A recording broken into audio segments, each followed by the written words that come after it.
और अब अगली खबर शाहजहांपुर से, जहां पर आपको बता दें कि केंद्रीय वाणिज्य एवं उद्योग तो अगली खबर शाहजहांपुर से है, जहां पर हम आपको बता दें कि केंद्रीय वाणिज्य एवं उद्योग तथा इलेक्ट्रॉनिक्स एवं सूचना प्रौद्योगिकी मंत्री जितिन प्रसाद शनिवार को शाहजहांपुर पहुंचे, जहां पर उन्होंने सहकारिता विभाग के 87 अधिवेशन में हिस्सा लिया। और इस दौरान उन्होंने फ्री ट्रेड एग्रीमेंट यानी कि एफटीएफ और आर्टिफिशियल इंटेलिजेंस को लेकर एक बड़ा बयान दिया। केंद्रीय मंत्री ने कहा कि भारत आज दुनिया का सबसे बड़ा बाजार बनकर उभर रहा है और पूरी दुनिया की निगाहें भारत के बाजार पर टिकी है। उन्होंने स्पष्ट किया कि अब भारत किसी भी कीमत पर डंपिंग ग्राउंड नहीं बनेगा। जितिन प्रसाद ने कहा कि यह नया भारत है जो किसी के सामने झुकने वाला नहीं है। अगर भारत का माल विदेश जाएगा तभी विदेश का माल भारत आ सकेगा। उन्होंने बताया कि भारत का कई देशों के साथ फ्री ट्रेड एग्रीमेंट हुआ है, जिनमें यूरोपियन यूनियन, ऑस्ट्रेलिया और ओमान जैसे देश शामिल हैं। और वहीं आर्टिफिशियल इंटेलिजेंस पर बोलते हुए केंद्रीय मंत्री ने कहा कि आने वाले समय में एआई लोगों की रोजमर्रा की जिंदगी का अहम हिस्सा बन जाएगा। घर घर में एआई तकनीकी का इस्तेमाल होगा और इससे लोगों का जीवन स्तर भी बदलेगा। उन्होंने कहा कि यह तेजी से बदलता हुआ नया भारत है और यह सब नरेंद्र मोदी के नेतृत्व वाली सरकार की नीतियों के कारण संभव हो रहा है। है कि हम अपने किसानों को प्रधानमंत्री नरेंद्र मोदी जी का, और दूसरा कारण है 140 करोड़ जनता। ये जो भारत की 140 करोड़ जनता थी, पहले एक जनसंख्या के रूप में देखी जाती, मगर धीरे धीरे करके ये जनसंख्या महत्वाकांक्षी एस्पिरेशनल इंडिया का प्रतीक हो गया है।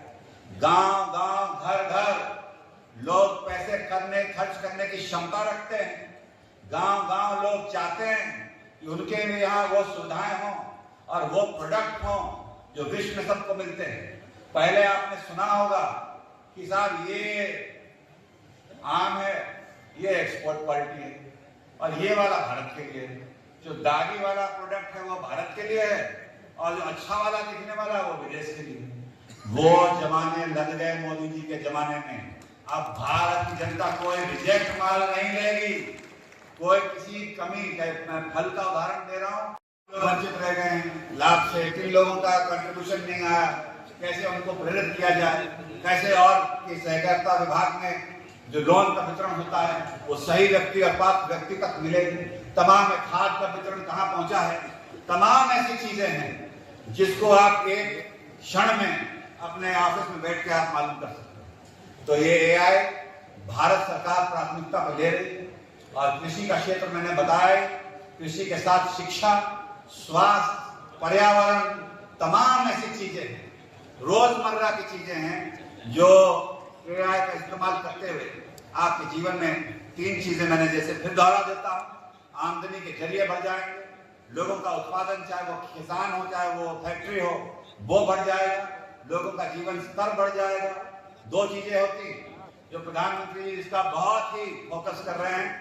एक है ईज ऑफ डूइंग बिजनेस और एक है ease of living. Ease of doing business का मतलब कि जो भी कार्य आप कर रहे हैं, ये पुराने धकियानुसी जो चीजें थी कि जाके दस्तखत करवाओ, पर्चियां एक जगह से दूसरी जगह से एनओसी लो, तमाम ऐसी चीजें थी, वो सरकार हटाने के लिए पूरे प्रयास और विधेयक भी ला रही है। हमारे दोनों सांसद बताएंगे कि ये कार्य बड़ी तेजी से हो रहा है और कंप्लायंस बर्डन जो कहते हैं वो हल्का किया जा रहा है।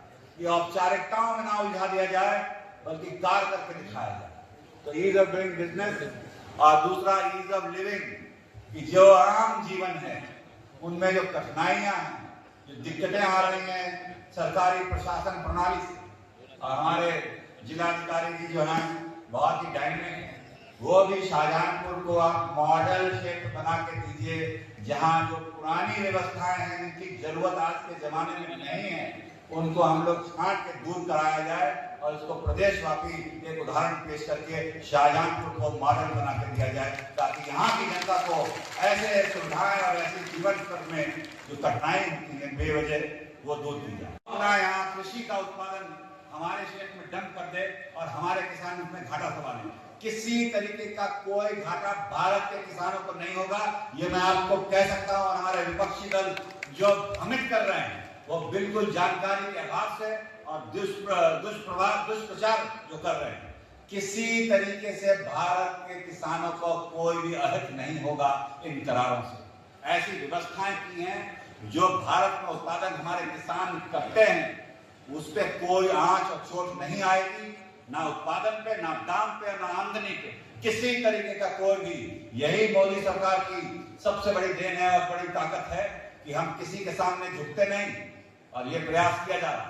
मगर अब आप लोग भी तैयार हो जाइए कि ऐसी फसल पैदा कीजिए, ऐसे फल पैदा कीजिए, ऐसी व्यवस्थाएं बनाइए जिससे हमारा माल विदेशों में जाए और कोई ये ना कह सके ये किसी तरीके से क्वालिटी कम है।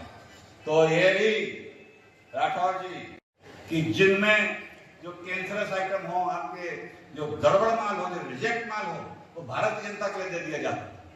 मगर अब हम लोगों ने सुनिश्चित कर दिया है और भारतीय जनता आप जाग गई है कि किसी तरीके का रिजेक्ट माल नहीं लेगी। जो विश्व में बनेगा टॉप क्वालिटी वही भारतीय जनता के लिए उपलब्ध कराया है।